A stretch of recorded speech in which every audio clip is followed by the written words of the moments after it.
shaken to the core. The Queen has had to make that choice between the crown or a family member. And it's something that, if you are not strong enough, it will tear you apart. Told by America's #1 royal source. We have incredible relationships, incredible access. We often know something is going to happen before the rest of the media does. You're going to hear revelations that you've never heard before. Harry and Meghan wanted to turn their public life into a private life. As a couple, they were under an incredible amount of pressure and scrutiny. They made it known how horrible this was, that their privacy was invaded in this way. But what would happen next was shocking. They dropped a bombshell that rocked the monarchy. This wasn't just headlines in England. This is headlines in every single country. This was panic stations for the royal family. And the world is waiting to find out what will happen next. What did it mean for their titles? What did it mean for how they could earn money? Not everybody's on the same page, that much we know. They are totally royal rebels. It's changing everything for the future of the monarchy. What happens now?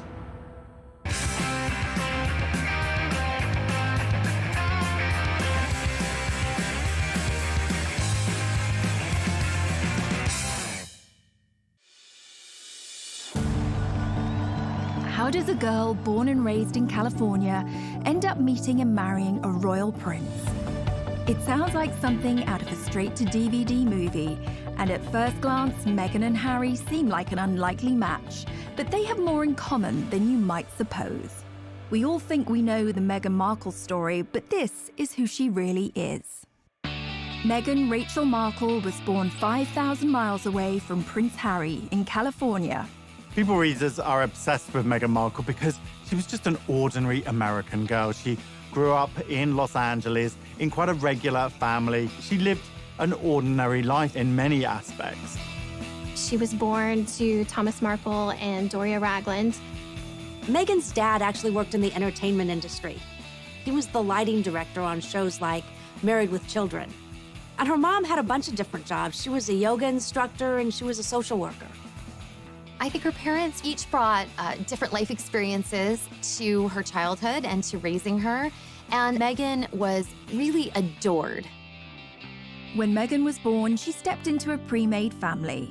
She had an older stepsister, Samantha, and brother, Thomas Markle Jr., from her father's previous relationship. It was a blended family, and one of the sweet stories from her childhood that she shared is that she had coveted a Barbie doll set that was called a Heart Family. And it came in a... Shaken to the core. The Queen has had to make that choice between the crown or a family member. And it's something that, if you are not strong enough, it will tear you apart. Told by America's #1 royal source. We have incredible relationships, incredible access. We often know something is going to happen before the rest of the media does. You're going to hear revelations that you've never heard before. Harry and Meghan wanted to turn their public life into a private life. As a couple, they were under an incredible amount of pressure and scrutiny. They made it known how horrible this was, that their privacy was invaded in this way. But what would happen next was shocking. They dropped a bombshell that rocked the monarchy. This wasn't just headlines in England. This is headlines in every single country. This was panic stations for the royal family. And the world is waiting to find out what will happen next. What did it mean for their titles? What did it mean for how they could earn money? Not everybody's on the same page, that much we know. They are totally royal rebels. It's changing everything for the future of the monarchy. What happens now?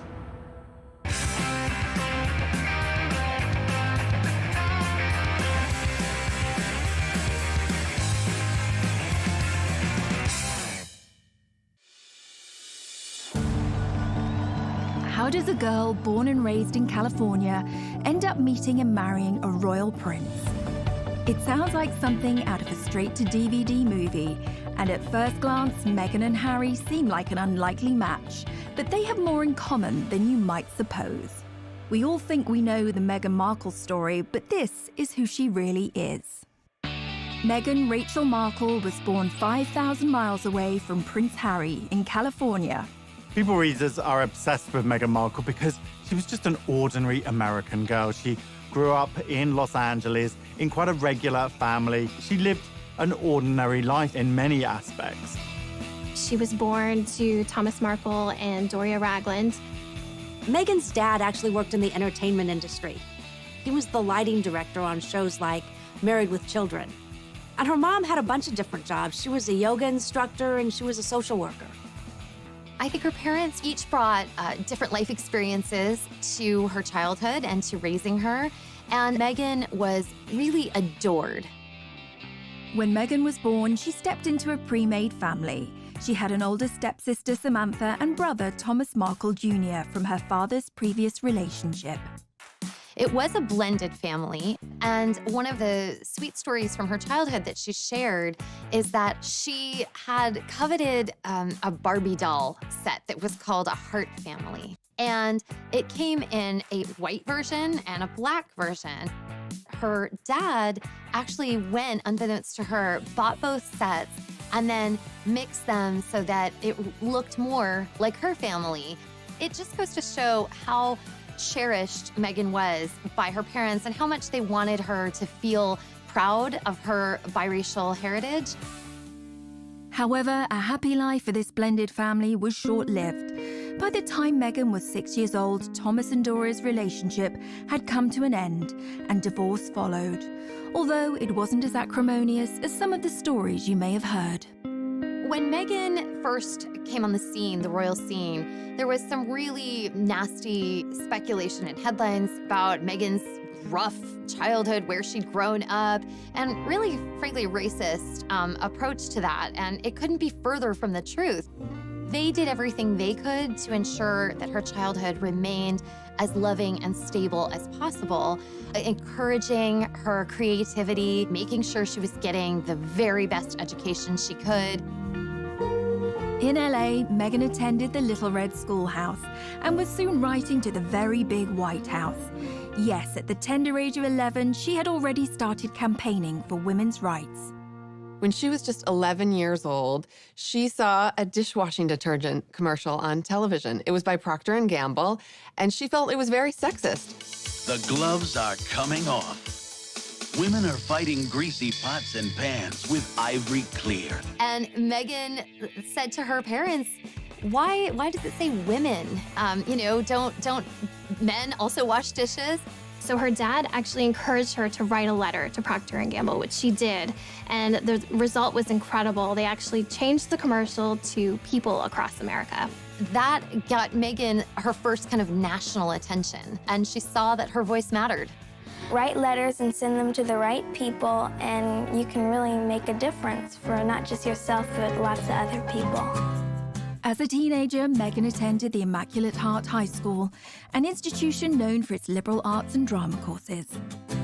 You know, Meghan always really wanted to be an actress. Even when she was in school, she was in her school plays and musicals. She was very popular, and she just sort of lit up the stage. After she graduated college, she was determined to make it as an actor. She had to start somewhere, and in 2006, she took a job as briefcase girl on the game show Deal or No Deal.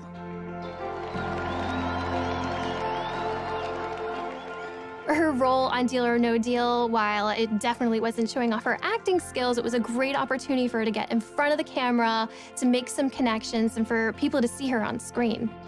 After being a working actress for a while, her big break came in 2011 on the legal drama Suits, where she played paralegal Rachel Zane. Mike Ross? Hi. I'm Rachel Zane. I'll be giving you your orientation. Wow, you're pretty. Good. You've hit on me. We can get it out of the way that I'm not interested. No, I'm sorry. I would... Take notes. I'm not going to repeat myself.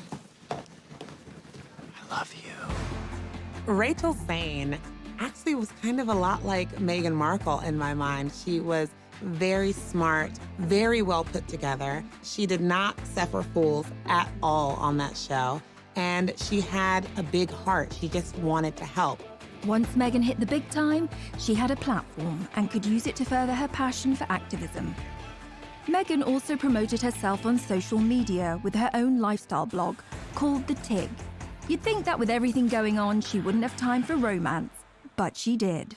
Meghan met Hollywood producer Trevor Engelson in 2004, and they had a long relationship and wed in 2011, and they seemed like a great fit at first, both pursuing these careers in Hollywood, him behind the scenes and her in front of the scenes with Suits.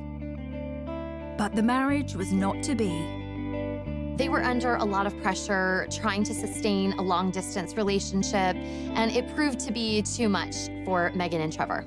Their marriage lasted less than 2 years, and Meghan mailed back her wedding ring to Trevor, the divorce papers citing irreconcilable differences.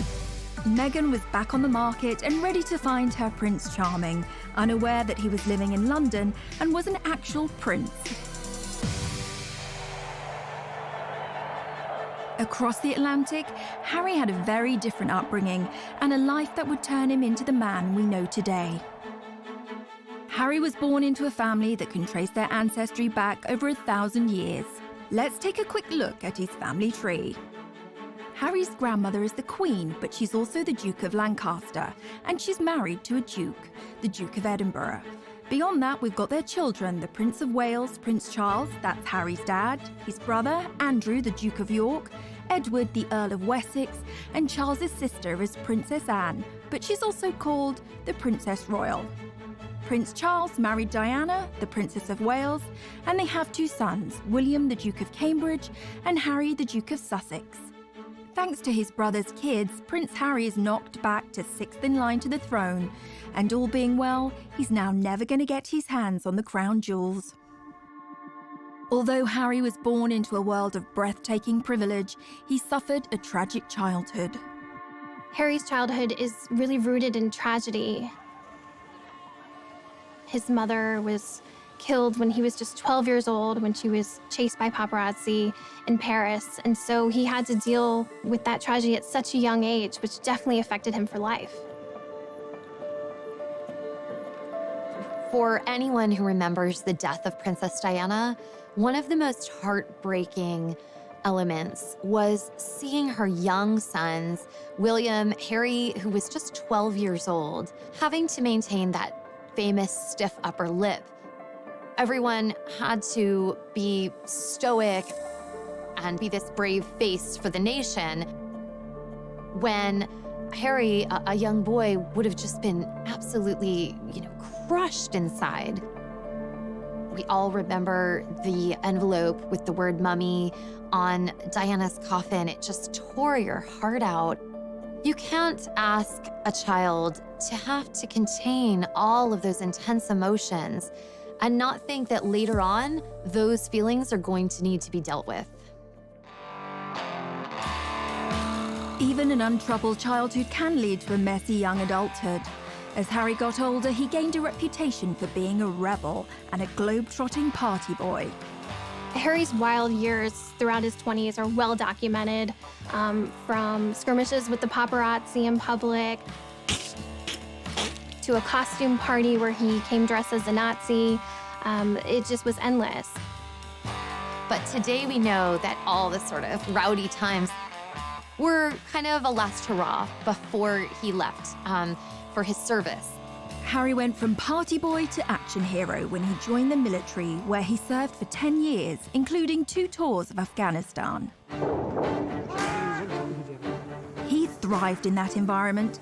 Perhaps it was a relief for him being able to step away from the spotlight. He was a particularly skilled Apache helicopter pilot and gunner and rose to the rank of captain. During the military, he was able to get out of the public eye. He was able to be one of the guys. And that really allowed him an opportunity to blossom in a way that he hadn't when he felt a little bit more repressed in the royal family. This is when we really began to see Harry coming into his own. And, watching him fly helicopters in his camo, this is when he starts to kind of rise as maybe the most sought-after bachelor in the world. Harry was always a big hit with the ladies, and some of his romantic liaisons have been with businesswoman Chelsea Davy and British model Cressida Davis, who is actually a descendant of King Charles II. Harry certainly had a busy dating life, but once he started dating someone, the whole spotlight of being in the royal family came down on them, and they couldn't handle it. Two of his biggest relationships ended because the girls couldn't stand being in that media glare.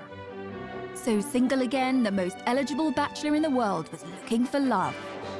But going back a little further, what about some of Harry's ancestors and their love lives? The path to royal romance has never been a particularly easy one, unless you were King Henry VIII. He set up his own religion just so he could divorce his first wife. Divorce was strictly forbidden by the Pope in those days, so Hank VIII set up the Church of England in 1534 and made himself the boss. With that technicality out of the way, he went ahead and married 5 more times. But he had 2 of his wives, Anne Boleyn and Catherine Howard, beheaded. In 1937, King Edward VIII married Wallis Simpson. Not just a commoner, an American. And if that wasn't bad enough, she was a divorcee. And like Henry VIII, who did what the heck he liked, Eddie's problem was that the Church of England didn't allow people to remarry if their ex-spouses were still alive. This was like an episode of Jerry Springer, and it provoked a constitutional crisis. Poor old Eddie had to abdicate. That's a lot to give up, especially when Mrs. Simpson was also seeing a married car mechanic called Guy Trundle. I promise you, we're not making this up. But rumours were she'd learned some tricks in a house of ill repute, which sounds thrilling, if rather tiring. If you wish to marry a commoner, you may end up with a morganatic marriage or left-handed marriage, an unevenly socially balanced marriage where the royals' titles and privileges don't extend to the spouse or offspring. It's a bit like flying, way easier to downgrade than upgrade. That law got changed for William and Kate, by the way. Now, Princess Margaret discovered that when she fell for Peter Townsend, a married man. Her sister, the Queen, told her she could marry him, but she'd lose all her titles and privileges. She decided to hang on to them and dump him, which feels extremely fierce and badass for 1960. Good choice, Madge. It goes to show that the path to true love is never easy, especially if you are marrying into the royal family, and Meghan would face her own challenges. Coming up. It was a very bold move, him standing up and protecting his girlfriend at the time and saying, I'm not standing for this.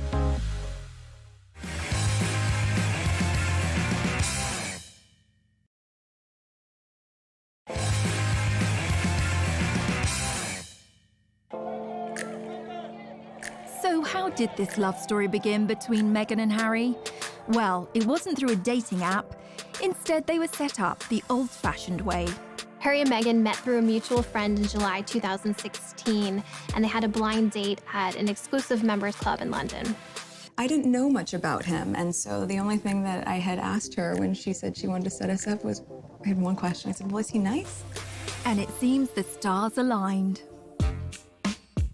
Hello, I'm world-famous astrologer Angel Idealism. I have cast what's known as the Davidson chart of Harry Windsor and Meghan Markle. In essence, you take 2 individual astrological charts and you mesh them into one chart and you interpret it as one chart. What's interesting, while I'm looking at Harry's chart, I wouldn't automatically say, oh, here's a royal. Saturn is where we have approach avoidance. I want it, I don't want it. I'm gonna eat that muffin, I'm not gonna eat that muffin. So he has it on his power seat, and Saturn rules authority figures. So he's yes, no, yes, no, yes, no. I wanna be an authority figure, I don't wanna be an authority figure. Meghan Markle, with loads of sparkle. So she does have Venus in Virgo, which is a difficult Venus position. Venus in Virgo is, I love you, comma, but your feet are stinky. I love you, comma, but I know you're a royal, but could you not be? You know, they're so bloody good together because Harry is a Virgo. And of course, Meghan has Venus in Virgo. So when somebody's Venus is on your sun, it's like you meet and it's love at first sight. So it's all or nothing, do or die. A yes is a yes, a no is a no, a maybe is why the heck we still talking. They are quite naturally a revolutionary coupling. After a handful of dates, things moved quickly, and Prince Harry invited Meghan to accompany him on a trip to Botswana in Africa. Classic 4th date move. We camped out with each other under the stars. We spent come and join me for 5 days out there, which was absolutely fantastic. So then we were really by ourselves, which was crucial to me to make sure that we had a chance to get to know each other. Yeah. Harry and Meghan were doing real-life Sleepless in London and Toronto at the time.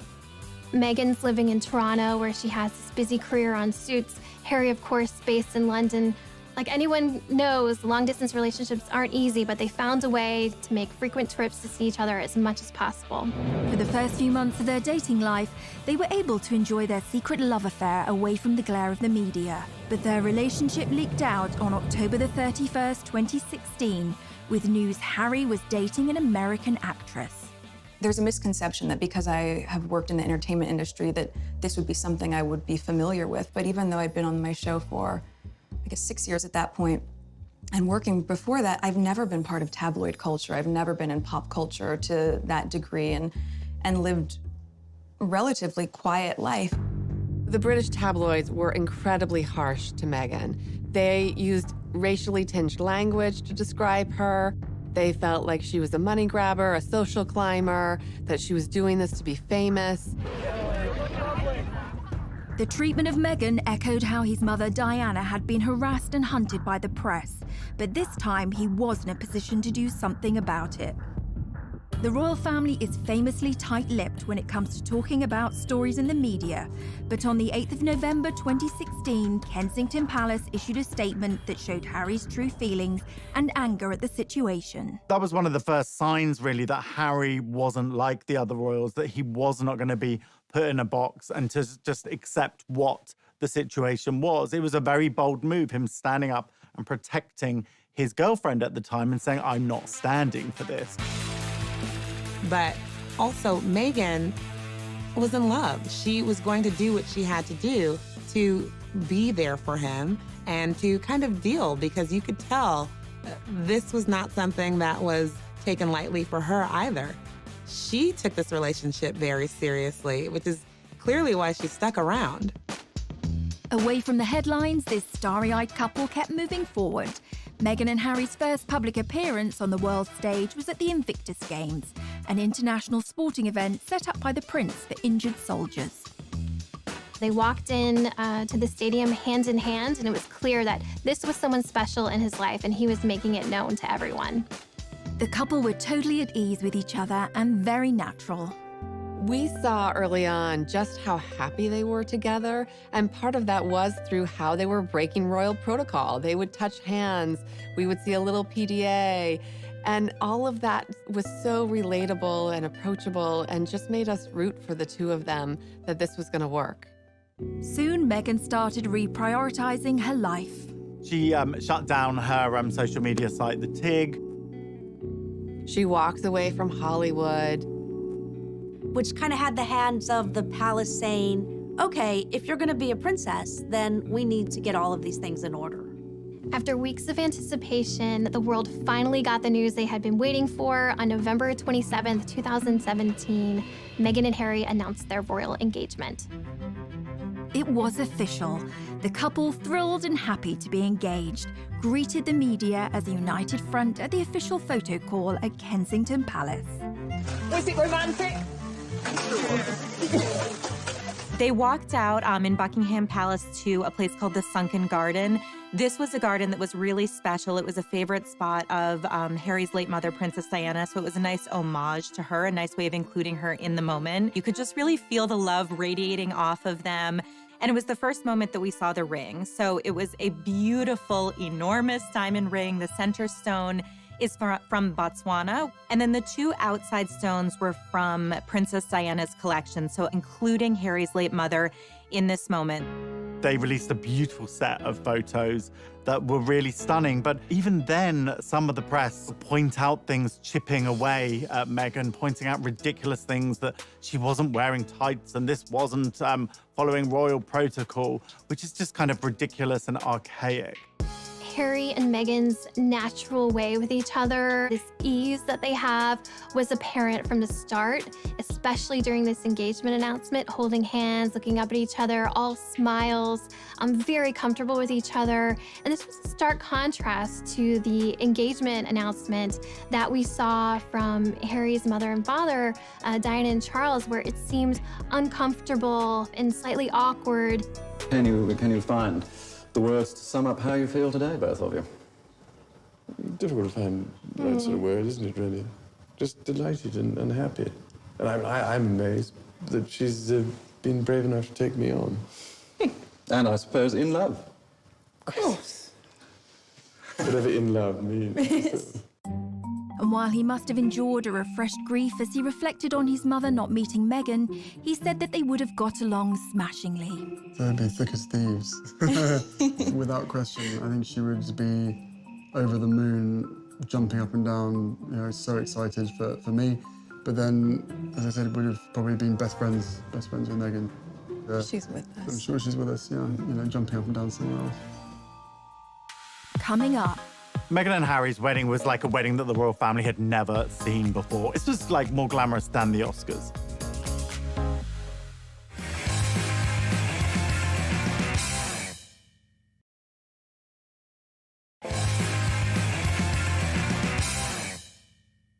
The world had been holding its breath, waiting to find out when Meghan and Harry would be tying the knot. It was finally announced that the couple would get married on May the 19th, 2018. A royal wedding is the ultimate in pomp and pageantry. Royal fans just delight in a royal wedding. I mean, it's the fairy tale. The royal wedding is Cinderella's castle, Prince Charming, all of that rolled up into one. And like so many decisions in this couple's life, they chose a different kind of royal wedding from their predecessors. The average wedding in America these days costs around $35,000, which seems like a lot and a pretty compelling case for a drive-thru off the main drag in Vegas. The most recent royal weddings have become much more fancy schmancy affairs. I mean, maybe not Kim Kardashian fancy, maybe not Elton and David pink champagne and caviar fancy, but in terms of cost, royal weddings win every time. Will and Kate's wedding cost $34 million in 2011. The price went up again for Harry and Meghan's wedding. That cost around $45 million. Sibling rivalry or just a lot of transatlantic flights? One of the most expensive royal weddings ever was in Monaco. Prince Albert II married Charlene Whitstock. That was about $70 million. But have you ever been to Monaco? A cheeseburger is like $40. It's ridiculous. Even that, though, was nothing compared to Harry's dad. In 1981, nearly 1 billion people watched as Diana Spencer married Prince Charles. And if you adjust for inflation, it cost somewhere between $70 and $110 million. But for all that, today's royal weddings seem like lavish affairs. Most of the budget goes on security. Right, back to Miss Markle. As Harry's bride, she provoked controversy not only as the first American to join the royal family, but the first biracial person to marry into it. Meghan had her own ideas of how she wanted her wedding day to be different. Harry and Meghan chose to have theirs at Windsor Castle in St. George's Cathedral, which is almost 700 years old and the final resting place of Henry VIII.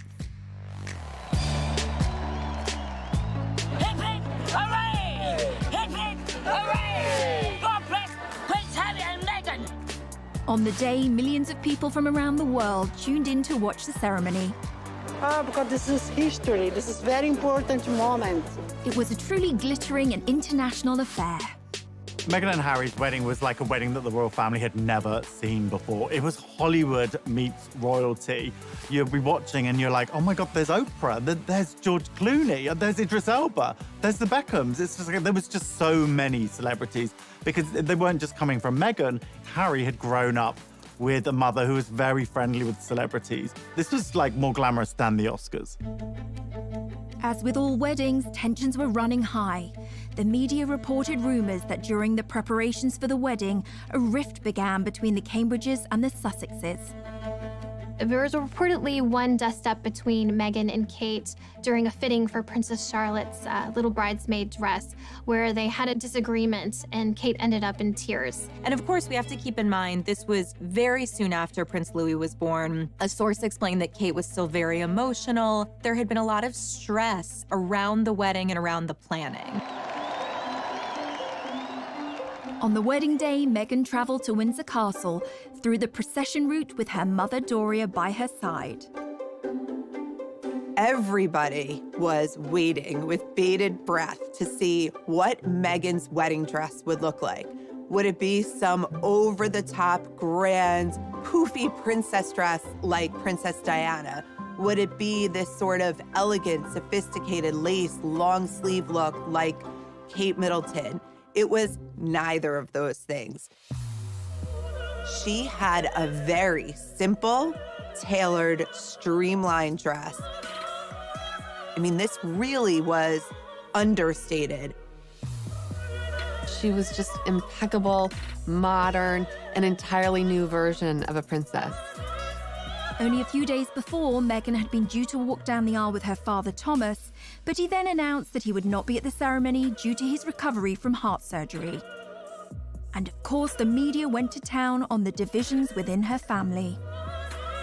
Anytime there's a big wedding where families coming together, there's a lot of potential for strife and stress. And then came the question, who would walk Meghan down the aisle and what's going to happen now that her father is not there? She made a real groundbreaking move in deciding to walk the first steps by herself, which really showed that this was a strong, independent woman who was making the decision to step into this life on her own. And then she was greeted by her father-in-law, future King of England. Prince Charles stepped in to walk Meghan partially down the aisle. There's no greater compassion and love for a future daughter-in-law than to take her by the hand to lead her to Harry to get married. I think a lot of people, even for those of us at People Magazine on staff watching, felt like, how is she so calm? You know, she was almost preternaturally serene. Later, when I spoke with her friends, they said, that's who Meg is. When she's in the moment, she's really in it. When she's made choices, she believes them 100%. And so there was nothing for her to be nervous about. And I thought that was really extraordinary. As the star-studded congregation looked on, Meghan's pastor, Michael Curry, delivered an impassioned sermon about love. Imagine this tired old world when love is the way, when love is the way. A far cry from the usual stuffy speeches, the ever-observant media caught Kate Middleton giving Camilla, Duchess of Cornwall, the side eye. Let no one put asunder. All was saved when the newlyweds delivered what we had all been waiting for. Meghan and Harry follow in tradition by having their first kiss in public when they step outside of the church.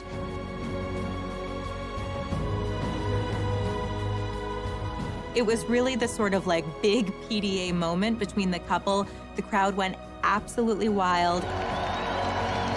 It felt like it could just be your friend's wedding and they happened to be really in love, but it happened to be something that millions of people were watching. So it was that authenticity and that genuine love that really came across, just as all of their other public moments had brought. That day, the couple received a new title from the Queen, Duke and Duchess of Sussex, and their new life began. Coming up, they really felt protective of this new baby and wanting to make sure he had as much privacy as he possibly could from the very start.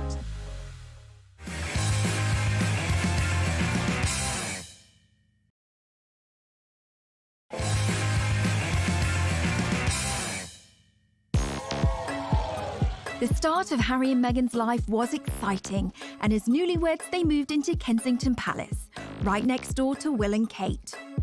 In the summer of 2018, Meghan and Harry are settling into newlywed life. She's stepped into not only a new family, but a whole new country. So they're just kind of established in their footing as a married couple.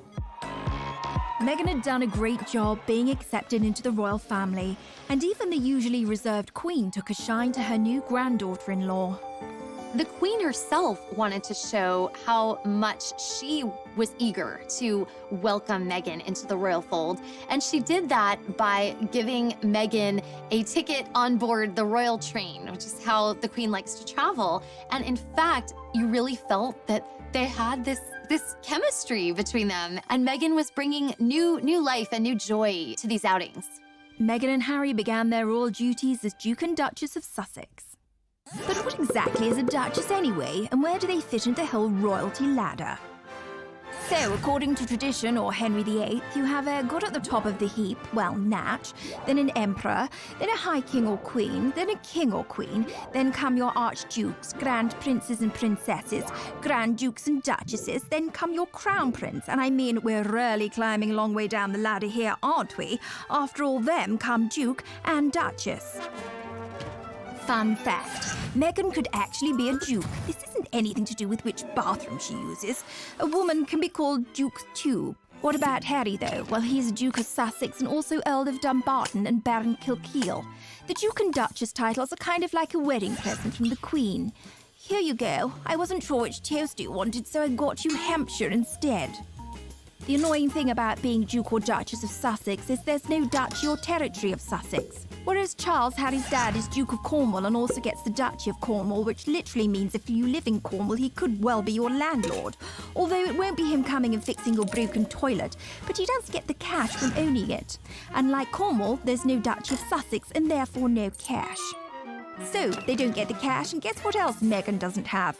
Legal custody of her son Archie. According to a law from 1717, the Queen actually has governance over all the royal sprogs, including Will and Kate.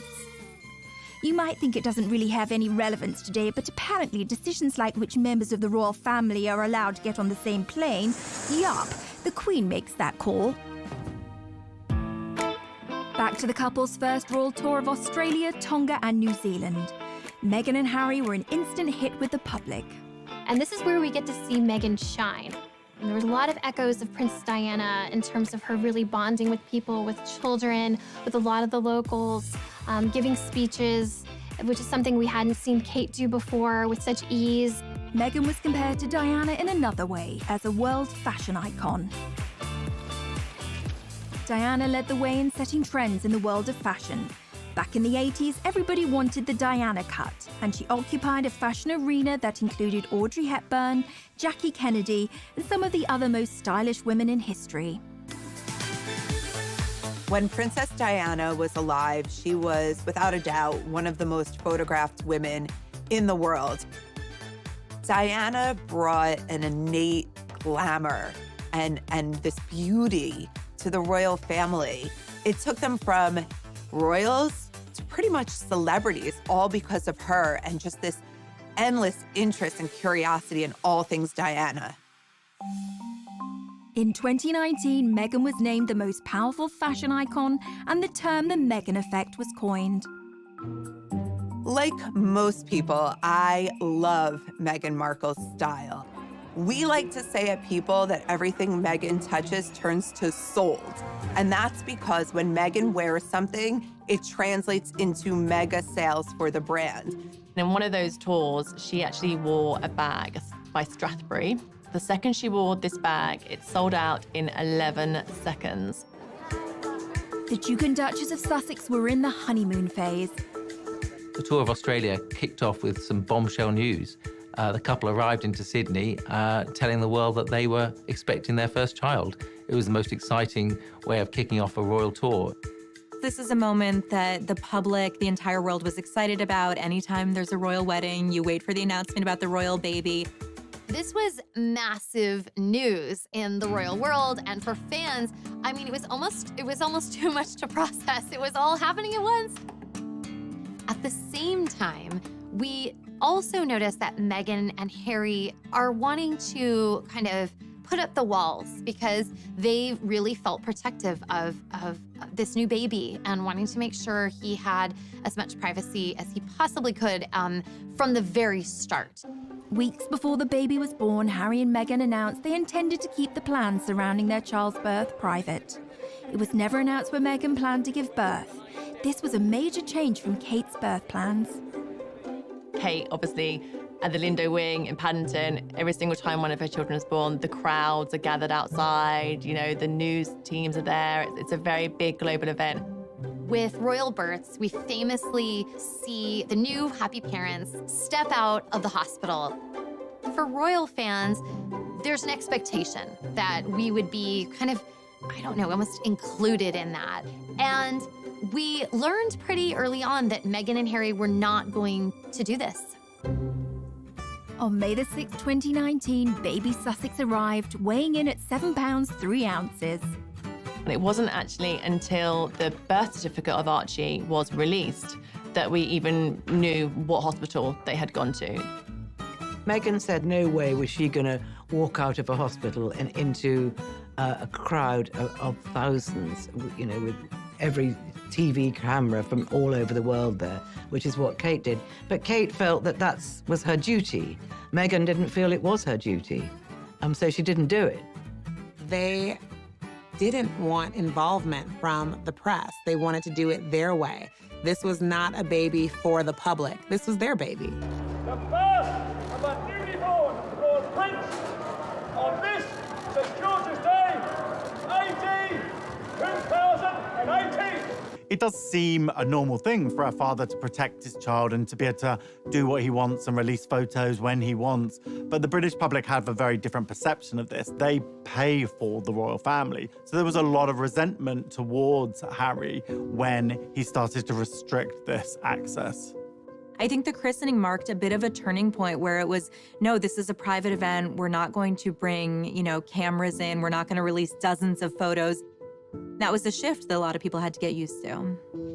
Meghan, Harry, and baby Archie then moved away from Kensington Palace to Frogmore Cottage in Windsor. Well, Harry said that he felt like a prisoner in Kensington Palace. He couldn't wait to get out of there. The Queen offered them Frogmore Cottage, but it was in a very dilapidated state. And unfortunately for Harry and Meghan, the bill fell on the taxpayer, and it was £2.4 million. And that caused a lot of bad feeling as well. The public started to feel like this quid pro quo was off kilter. Like, well, if we're helping pay for, I don't know, your new kitchen, we should get to see, Archie on his special day. Meghan and Harry, they wanted to be royal and to enjoy the royal life, but they also wanted a private life. And those two don't really go together. Coming up. It was the first time that a member of the British royal family has done anything like that.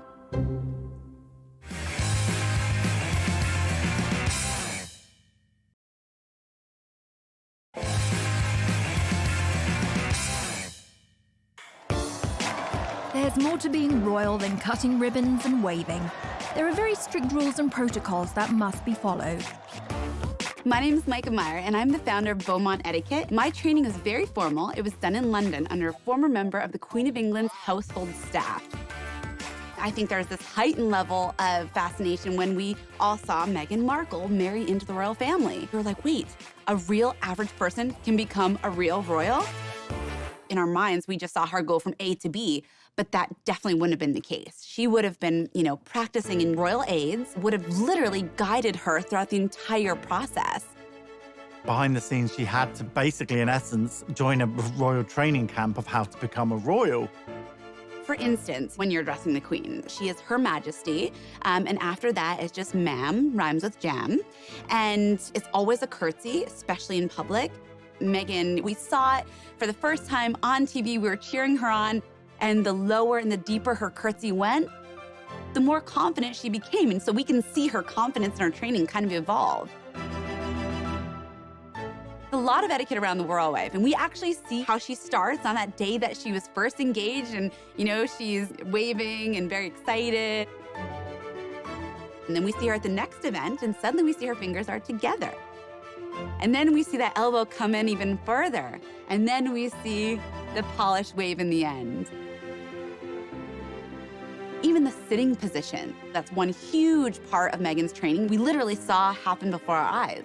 We see the old Meghan, and she would have one leg crossed over the other and her ankle kind of out and flapping about in a very casual way, which is very comfortable. As she becomes a royal, we see her training go into effect. That first big event where she's sitting next to the Queen, she's using this new technique. She has one over the other, toes pointing forward, and it's so tight. It's almost like there's a rubber band from her knees to her ankles. And if you tried to slip a little credit card in between her legs, good luck. You wouldn't have gotten it through.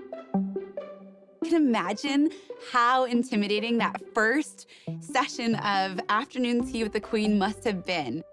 Holding a teacup is actually even harder than it looks. You actually pinch your fingers together through the teacup, and then you use your middle finger underneath it. And if you want to support the teacup, you can use 2 fingers like the Duchess of Cambridge does at the very bottom. Knowing what she went through, how fast she went through that training, that's not typical for a royal. And she really did a good job. But Meghan hasn't always been so obedient, and when she started tearing up the royal rulebook, her newly universal adoration and shine began to fade. One of the ways that we see Meghan and Harry start to bend some rules, maybe even start to break some rules, was when Meghan guest edited Vogue. Unlike previous royal princesses' involvement with Vogue, Meghan didn't just pose for the magazine. In fact, she didn't put herself on the cover. She celebrated women around the world who are doing extraordinary things. It was called Forces for Change, and it included interviews with everyone from Jane Fonda to Greta Thunberg. It was the first time that a member of the British royal family has done anything like that. This move was seen as too political by some critics who saw this as kind of an inappropriate royal role for her and not what we had been used to seeing. There's an interview between Meghan and Michelle Obama, and Michelle Obama gives her some advice about how to handle fame and the royal family. Usually, you don't get outside advice. The palace is what gives you the guidance that you need to go forward. That didn't really go over well with some people. Yet again, Meghan was feeling the backlash from the world around her. Humans fear change, and in this situation, there was a lot of change going on. The aristocracy and the monarchy is a stuffy institution. Meghan came in and she was completely different. She was an American, she was biracial, she was a divorcee. I think there could have been some fear that she is something other and that she could affect the monarchy and chip away at the monarchy. You know, I think in some ways, what Meghan and Harry have done is just shown, listen, we're gonna do what's right for us. We are going to do what we are comfortable with. Meghan and Harry are not the only royals to have a rebellious streak. There's a long line of royal rebels, but there are those who know how to make it work for them. What about Princess Margaret, the Queen's sister? She liked to party. She partied hard with her daughter's godfather, Anthony Barton, with a former Prime Minister's nephew, Alex Douglas Horne, and it's thought she even partied with Mick Jagger and Warren Beatty. She partied hard in her party house on the party island of Mustique. But then she calmed down and got herself a toy boy, marrying a guy 17 years younger than her. Then she got the first royal divorce since 1901. She rocks. But if you ask us, the royal rebel closest to Meghan's heart would probably be Princess Louise, Queen Victoria's 4th daughter. She questioned everything, earning her the nickname Little Miss Y. She was very cool. She refused to marry someone she didn't love, was an ardent feminist, and visited imprisoned suffragettes, the protesters for equal rights for women. And, stop me if this sounds familiar, she got married and moved to Canada. Her full name? Louisa Caroline Alberta, and yup, Alberta, Canada is named after her. The province was originally going to be called Louise. If you can find a more Meghan-friendly royal rebel than that, then you can send us to the Tower for treason. Coming up. It was a huge betrayal for Prince Harry and Meghan, and they let it be known. They filed suit. Pinch your fingers together through the teacup, and then you use your middle finger underneath it. And if you want to support the teacup, you can use 2 fingers like the Duchess of Cambridge does at the very bottom. Knowing what she went through, how fast she went through that training, that's not typical for a royal. Oh my And God. she really did a good job.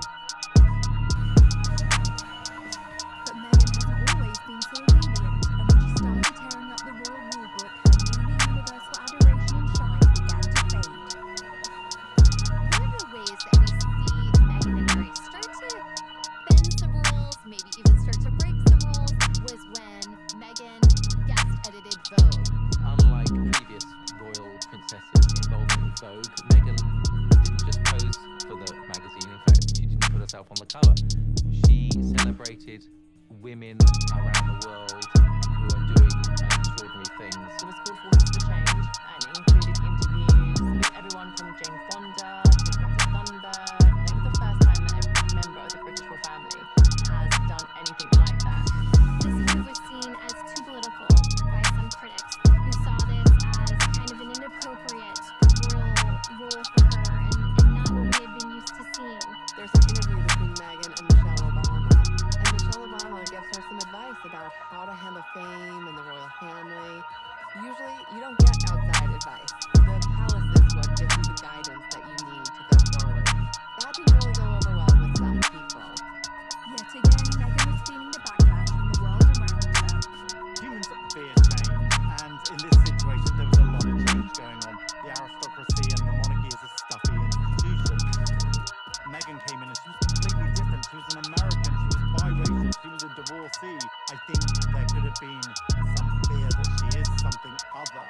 and that she could affect the monarchy and chip away at the monarchy. In some ways, what Meghan and Harry have done is just shown, listen, we're going to do what's right for us. We are going to do what we are comfortable with. Meghan and Harry are not the only royals to have a rebellious streak. There's a long line of royal rebels, but there are those who know how to make it work for them. It's about Princess Margaret, the Queen's sister. She likes to party. She partied hard with her daughter's godfather, Anthony Barton, with the former Prime Minister's nephew, Alex Douglas Horn. And it's thought she had partied with Mick Jagger and Warren Beatty. She partied hard in her party house on the party island of Mustique. But then she calmed down and got herself a toy boy, marrying a guy 17 years younger than her. Then she got her first royal divorce since 1901.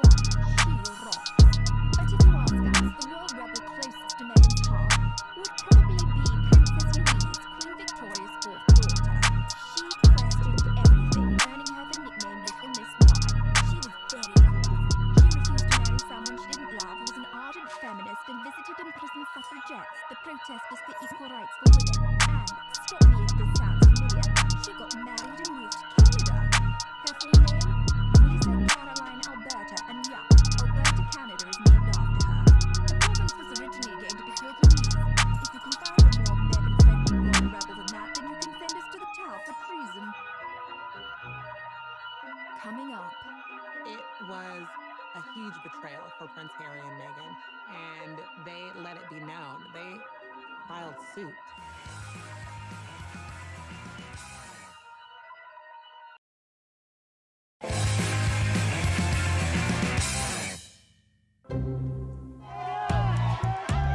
As a member of the royal family, the press can either be a valuable asset or your worst enemy. And Prince Harry and Meghan have maintained a love-hate relationship with them. There have been times when the royals have welcomed the press in terms of trying to get their messages out. And this can be anything from, obviously, the Royal Rota, which is the established UK press corps, attending their engagements, which are to benefit charity, to shine a light on good causes. And that's the time when they really embrace the press. Even Harry's mother, Diana, used the media to her advantage. Princess Diana famously used back channels to set up an interview with the BBC's Martin Bashir on the show Panorama. And she did that because she felt that she could not make her side of the story heard. When no one listens to you, or you feel no one's listening to you, all sorts of things start to happen. For instance, you have so much pain inside yourself that you try and hurt yourself on the outside because you want help, but it's the wrong help you're asking for. People see it as crying wolf or attention seeking, and they think because you're in the media all the time, you've got enough attention, inverted commas. But I was actually crying out because I wanted to get better. We have never seen any royal open up the way Diana did, the way she bared her innermost thoughts and feelings. But unlike Diana, Meghan was too new to royal life to start airing her grievances publicly.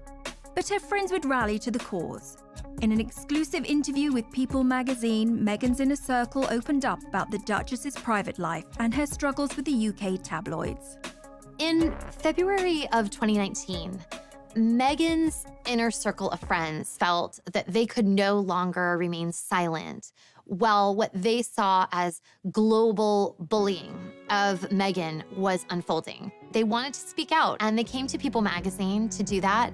What I heard from them was that nobody celebrates your wins bigger than Meghan. And by the same token, when you're struggling, Meghan is there with a box of Kleenex and a bottle of wine, anything she can do to comfort and support you. And, they talked about another misconception that Meghan is so high maintenance. There was a report that Meghan wanted the church sprayed the specific scent, and it was sort of diva moment.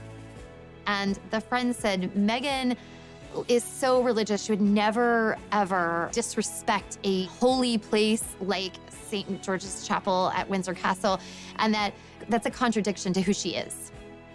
I came away feeling like my friendships are really inferior to Meghan's, because these women, they felt so loved by her and supported in a way I had really never seen before.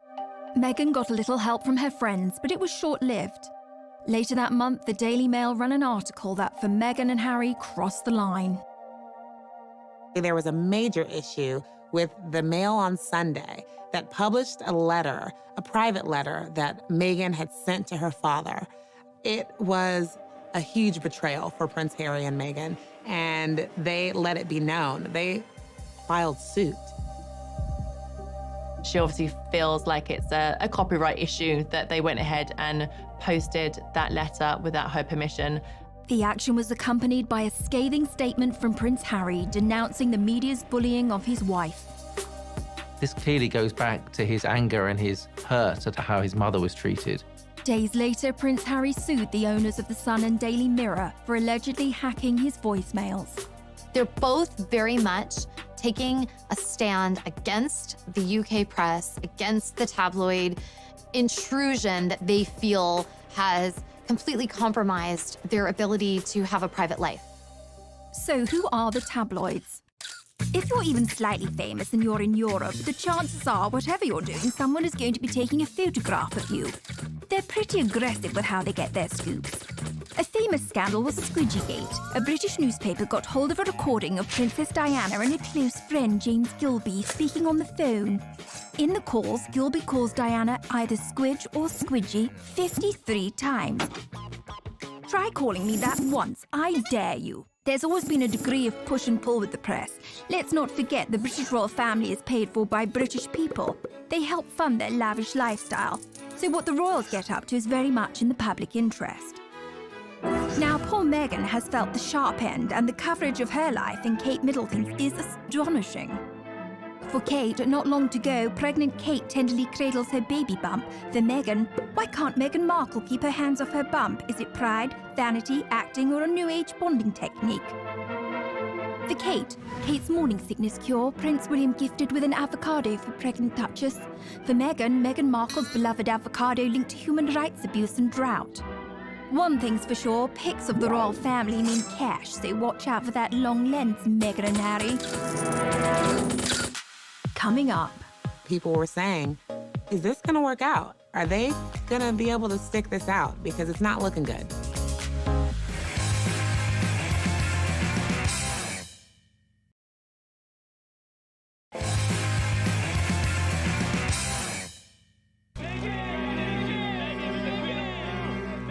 As media scrutiny intensified, so did tensions inside the royal family. This was a turning point for Prince Harry and Meghan when it came to them just not putting up with the British press anymore. You would think that, you know, the royal family would step out and make some sort of decree or something in their support, and it didn't happen. And you start to see not only the shift between Prince Harry and Meghan and the press, but a little bit of a shift between them and their family. There were some tensions going on behind the scenes. I think what happens with any family is that an outsider, someone else comes in, they marry a member of the family, and the dynamic changes. Things were maybe not as copacetic as they seemed. Things were sort of strained. People obviously looked into a lot of this, and what appears to be at the root of it is a division between the brothers, William and Harry. Tensions between Harry and William had apparently been growing for some time. What had happened is Prince William had confronted his brother in the run-up to Meghan and Harry's wedding. And he just questioned him about, do you think she's the right girl for you, effectively? Is she the right person for this job? That went down badly with Harry. We understand was obviously quite angry. Harry never forgot that. That started a rift that had only deepened. They were never able to really heal from that initial disagreement. Harry and William have always had a particularly unique bond as siblings. Let's explore the brothers' relationship a little bit deeper. William and Harry were born just over 2 years apart. They were close as children, and as they grew up in a family where roles and status mean everything, it was inevitably going to put a strain on even the tightest brotherly relationship. In royal circles, children are often referred to as the heir and the spare. The eldest is destined to be king, while the younger one can end up feeling a little redundant. For William to take a leap like Harry's would be almost unthinkable. He has a lot of skin in the game. He's going to be the freaking king after all. but the pressure on him to stay would be impossible to resist. Harry, by contrast, does spare, has a little more wiggle room. One thing's for sure, they're both dealing with massive adjustments to their lives, so it's anyone's guess what the brothers' relationship will look like moving forward. Meanwhile, Kate and Meghan were dealing with their own issues. I think we all wanted Meghan and Kate to be best friends because we love Kate and we love Meghan, and it was, okay, now we have two of them. But they're so different. They grew up completely different and they have different roles now. So when they didn't really seem to become best friends, people started thinking that they were frenemies. And the tabloids went crazy, setting them up against each other. Any new mom can understand the value of calling a girlfriend and having someone over to help you out and figure out this new role as a mother. And Meghan was very isolated. She was starting anew without the support system that most of us have when we enter this new chapter of our lives. So you had Meghan having trouble settling into royal life. Kate is not able to necessarily be that support. And Harry and William not talking very much anymore. So the two couples became estranged. It was on a tour to South Africa that Harry and Meghan seemed to finally reach a breaking point. When they were in South Africa, they recorded a documentary with ITV, and it was really the most personal we've ever seen Harry and Meghan be. They had a film crew following them, and this really was the first time that they were honest about how they felt. They did an interview with Tom Bradby, who is a TV journalist. He has, over the years, become quite close to Harry and become a sort of spokesperson for Harry. And he interviewed them, and Harry was amazingly open. You're living in this goldfish bowl, the interest is huge, the pressure is great. I mean, do you want to talk me through the last year and where you're at? Look, part of this job and part of any job, like everybody, means putting on a brave face and turning a cheek to a lot of the stuff. But again, for me and for my wife, you know, of course there's a lot of stuff that hurts. They felt that they were in isolation, and they also felt that they had no support when it came to all of these things that they were uniquely dealing with. Another huge moment in that documentary was where Meghan spoke out about how she was feeling. You could tell that she had been struggling in her role as a new royal and as a new mom. It's obviously an area one has to tiptoe into very gently, but I don't know what the impact on your physical and mental health of all the pressure that you clearly feel under.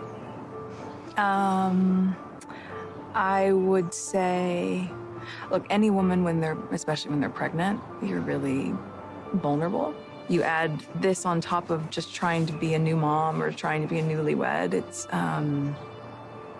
And also thank you for asking, because not many people have asked if I'm okay, but it's a very real thing to be going through behind the scenes. I think Meghan was really sending a message direct to camera saying, I need help here. This is a difficult situation. When she says not a lot of people have asked if I'm okay, she's not really referring to the public or fans who support her. She didn't feel members of the royal family had asked if she was okay. People were saying, is this gonna work out? Are they gonna be able to stick this out? Because it's not looking good. The Sussexes were looking for a happy and authentic life, and they needed to find a solution, however drastic. Coming up. When Harry and Meghan made this announcement, the world was stunned.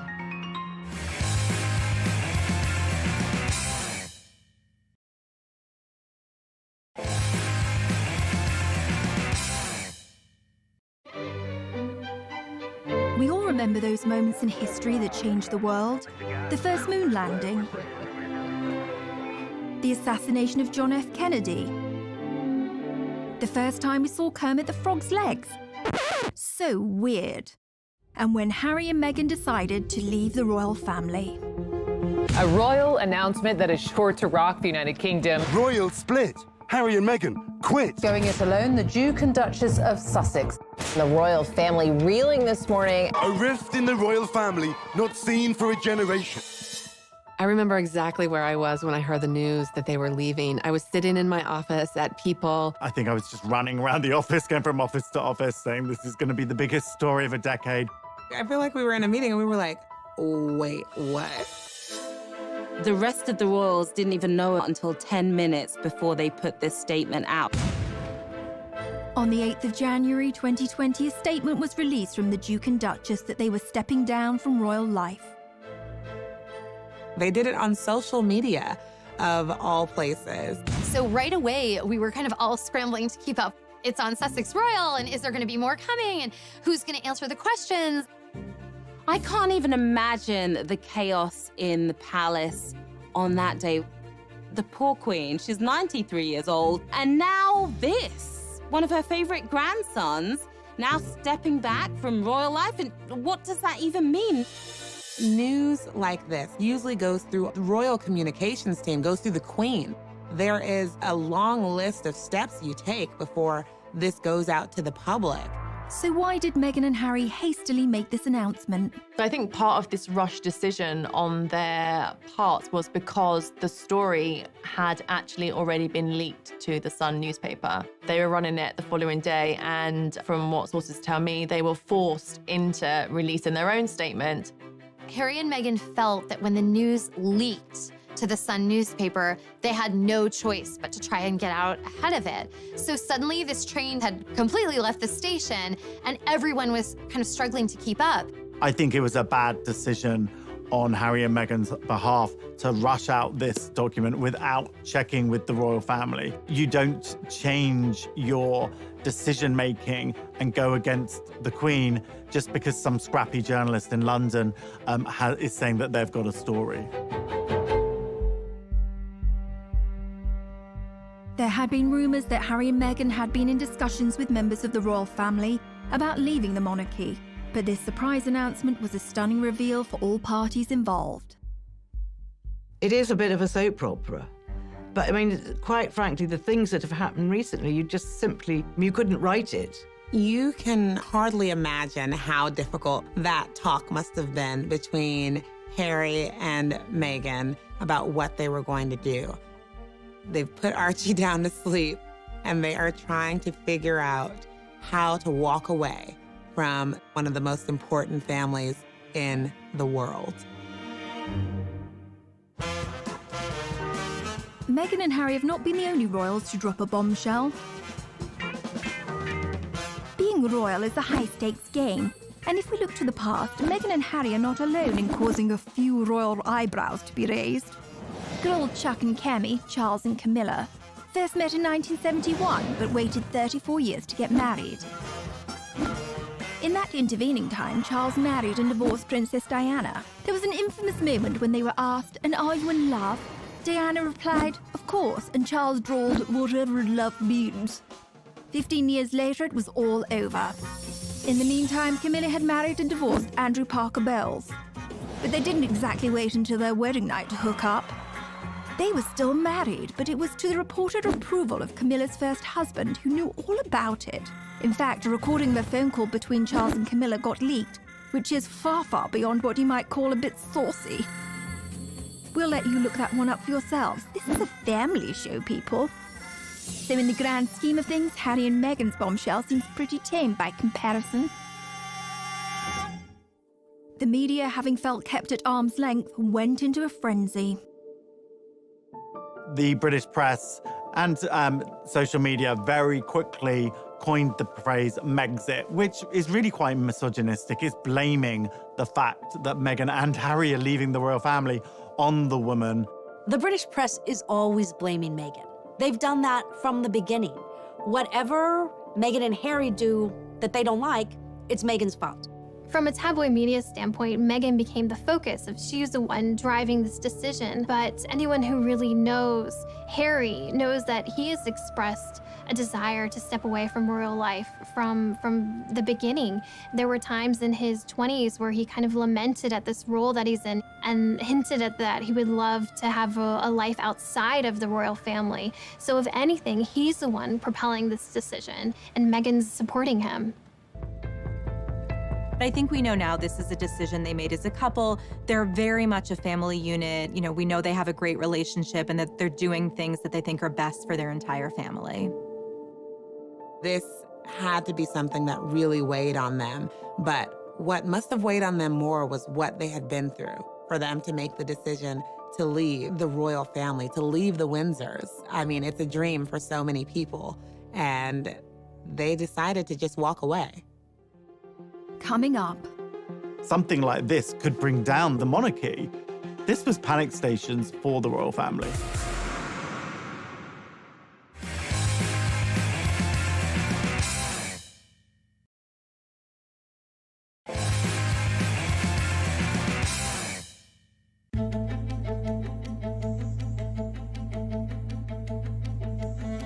After the bombshell was dropped, all royal parties had to scramble to determine what would happen next.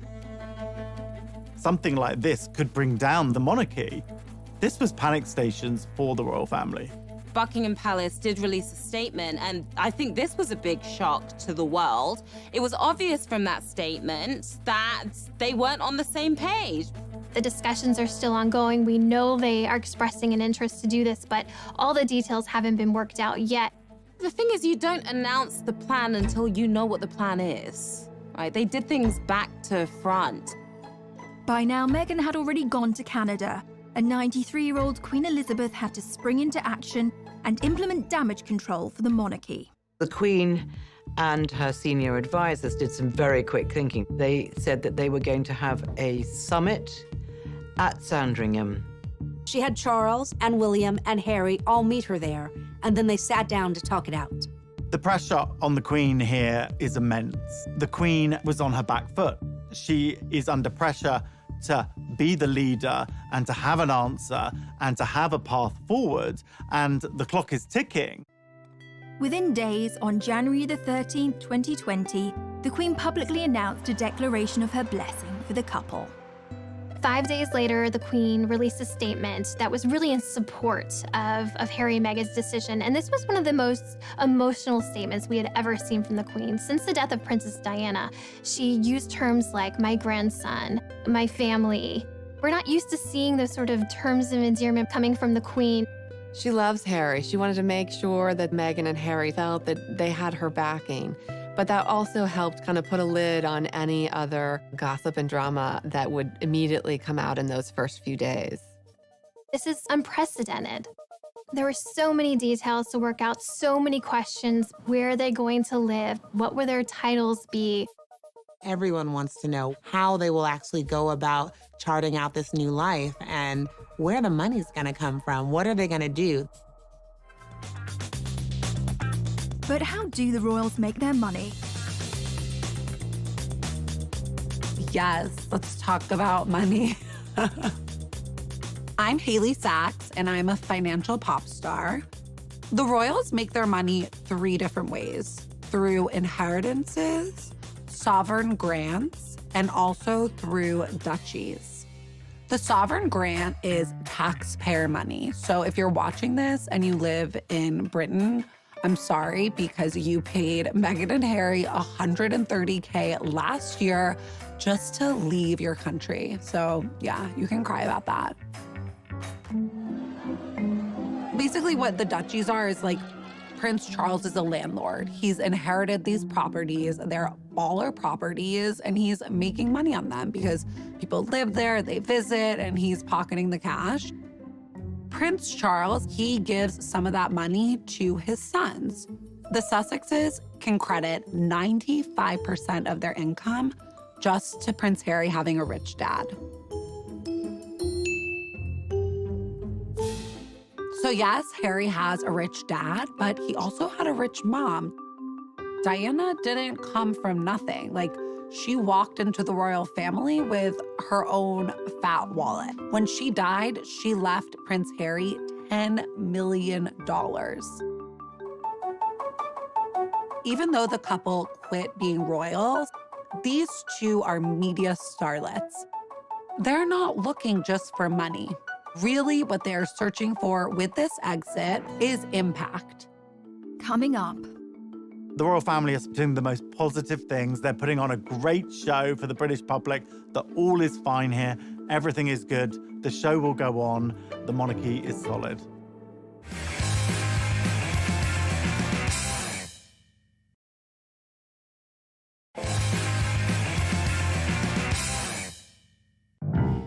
While Meghan was busy unpacking her Suits DVDs in Canada, it was back to business for the royal family.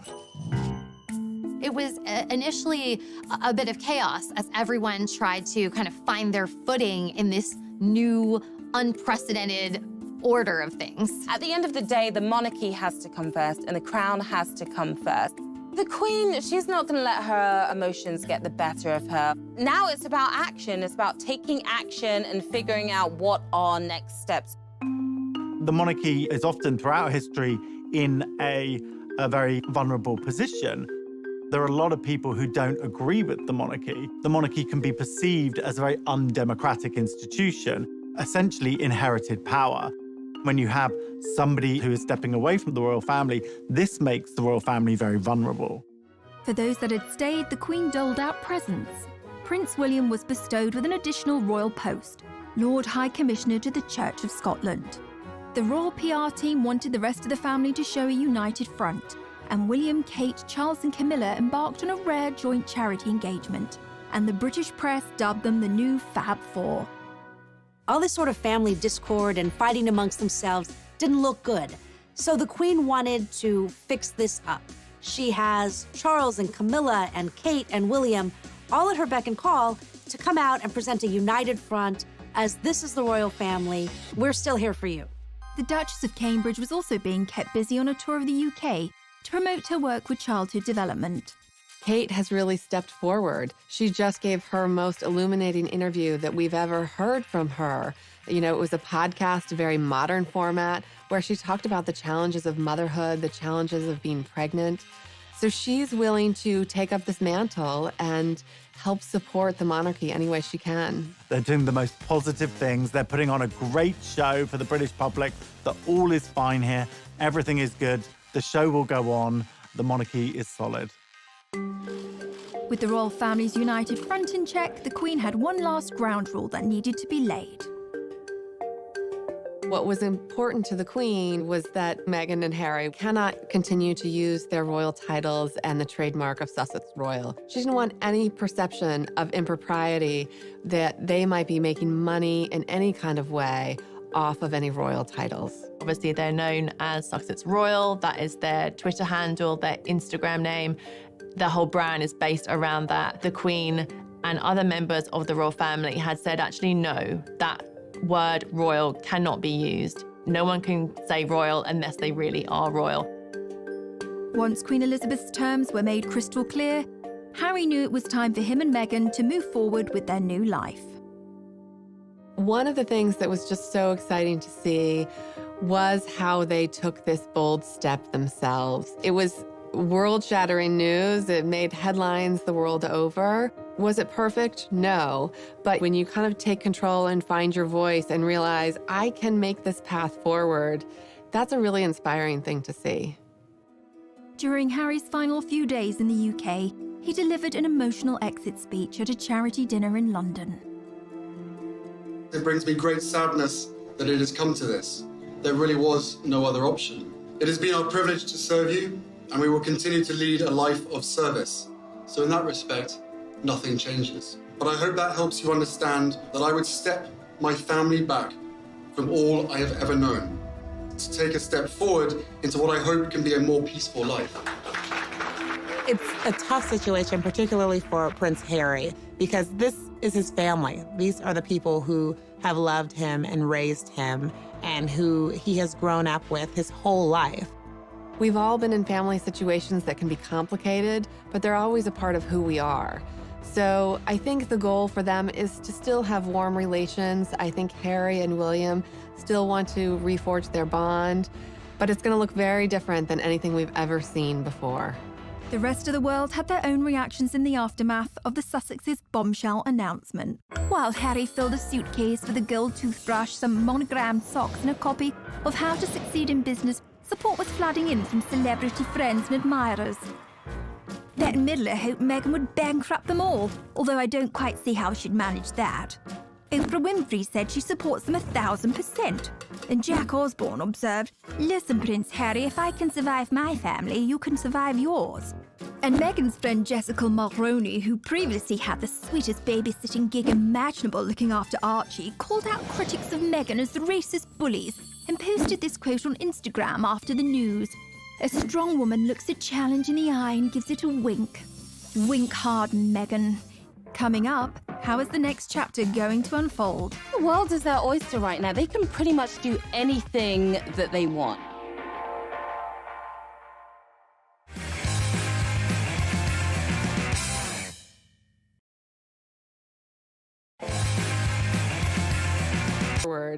That's a really inspiring thing to see.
Harry joined his wife Meghan in Canada to start their new unprecedented post-royal life.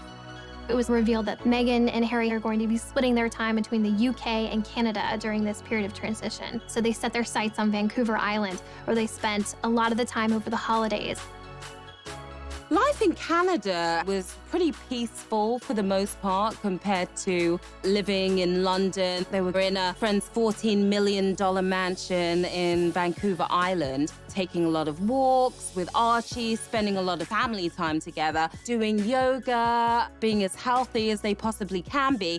Canada is somewhere that Meghan's very familiar with. She used to film in Toronto. But I think it's a place that she felt safe. This wasn't the spotlight of London, and they just needed somewhere calming, somewhere that they could get their thoughts together and really also heal their mental health, I think. So what are the predictions for the couple's next steps? It's brand new territory for them to be trying to find a way to basically earn money. And, you know, when you are the Prince of England and the Duchess of Sussex, it's like you have to earn a lot of money in order to keep up that lifestyle and to live independently. It's gonna be a really interesting road ahead. Their last round of royal engagements were in March. They're officially stepping back, and they'll no longer be using their HRH titles or Sussex Royal. But I think the world is their oyster right now. They can pretty much do anything that they want. Both of them are very smart. Both of them are very talented. Harry and Meghan's next steps in terms of their careers is anyone's guess. Who knows whether we might see a Meghan Markle clothing range for one of her women empowerment charities. We might see a book deal maybe, although various ones of those have been denied so far. We also know that Harry is involved in a TV project with Oprah for Apple TV. So that will be announced at some point this year, I'm told. We've already seen that Meghan did her first voiceover role for Disney, and the check was donated to a charity for elephants. They're definitely going to be cashing in on their celebrity status. There is no way they're going to be penniless. They are going to have offers coming through the door. We saw Harry and Meghan recently in Miami at this banking summit at JP Morgan. We thought they were going to be laying low. Suddenly we got the news that Harry and Meghan were sitting next to J-Lo and A-Rod at a star-studded event for JP Morgan. And there are rumors that Harry earned $1 million for giving a speech at that event. It's not a bad paycheck at all, especially for your first time outside of the royal family. People are going to be offering them deals left, right, and center, but they still have to have composure and remember where they came from, because ultimately they don't want to disrespect the monarchy.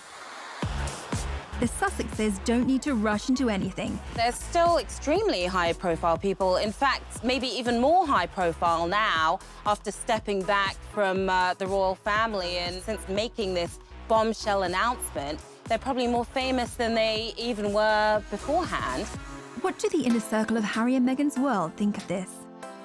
Since Meghan and Harry have stepped away from their role as senior members of the royal family, what we are seeing is a completely new chapter, and really, as one source told us, uncharted waters. What Meghan's friends feel is that she's going to put her family first. She's going to put her son first. Her life as a mom is so important to her. And if everyone is chattering around her about, but what about this? But she shouldn't have said that. She shouldn't be here. She shouldn't be there. That's something she's going to push out of her mind. I think an important thing to understand is that Meghan and Harry don't feel beholden to some of the rules that would govern William and Kate, who are in line to be future king and queen. We were told by a friend of Harry's that Harry the royal and Harry the person are two very different figures. And Harry the person wants to thrive. And I think that Meghan's friends and Harry's are completely supportive and thrilled for them, because it was hard to watch them feel so suppressed. Meghan Markle and Prince Harry have left Canada, reports People magazine. So People magazine has been covering the royals really since the inception of the magazine for decades and decades. We have incredible relationships.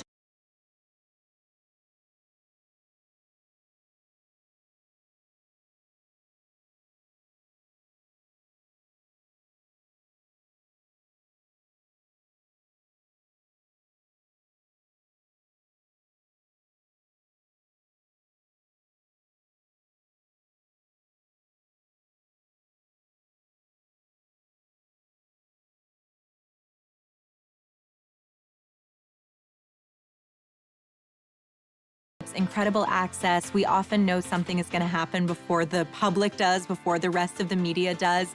Ultimately, Meghan was pulled back to Los Angeles. That's where she launched her career. They are doing everything that they can to create a more peaceful life for Archie and for themselves and for their own sanity. They knew that they had to do something. We all knew that something had to give. Prince Harry and Meghan Markle got their wish, but they didn't. They are still very much in the spotlight. I mean, there is a huge glare on them. Everyone wants to know what this new life looks like. And I don't think that's going away anytime soon.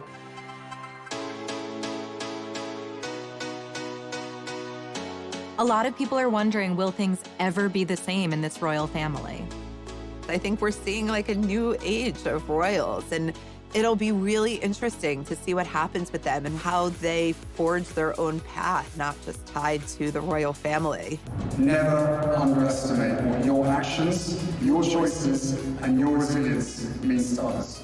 They stood up for themselves, and in so doing, they really paved the way for future royals to be able to do that. I mean, their own son, Archie, and William and Kate's children may find that they have more autonomy and freedom decades from now because Meghan and Harry were willing to make the bold move.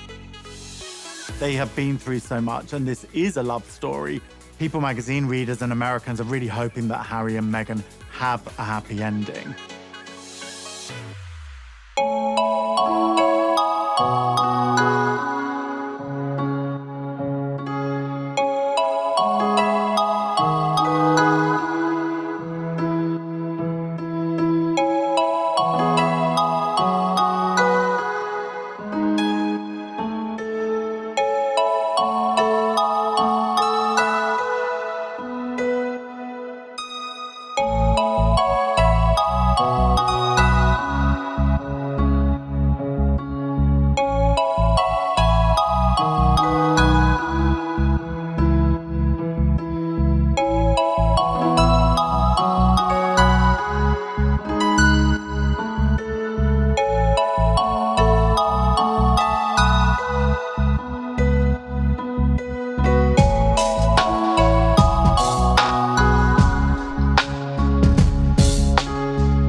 American girl. She grew up in Los Angeles in quite a regular family. She lived an ordinary life in many aspects. She was born to Thomas Markle and Doria Ragland. Meghan's dad actually worked in the entertainment industry. He was the lighting director on shows like Married with Children. And her mom had a bunch of different jobs. She was a yoga instructor and she was a social worker. I think her parents each brought different life experiences to her childhood and to raising her, and Meghan was really adored. When Meghan was born, she stepped into a pre-made family. She had an older stepsister, Samantha, and brother, Thomas Markle Jr., from her father's previous relationship. It was a blended family, and one of the sweet stories from her childhood that she shared is that she had coveted a Barbie doll set that was called a Heart Family. And it came in a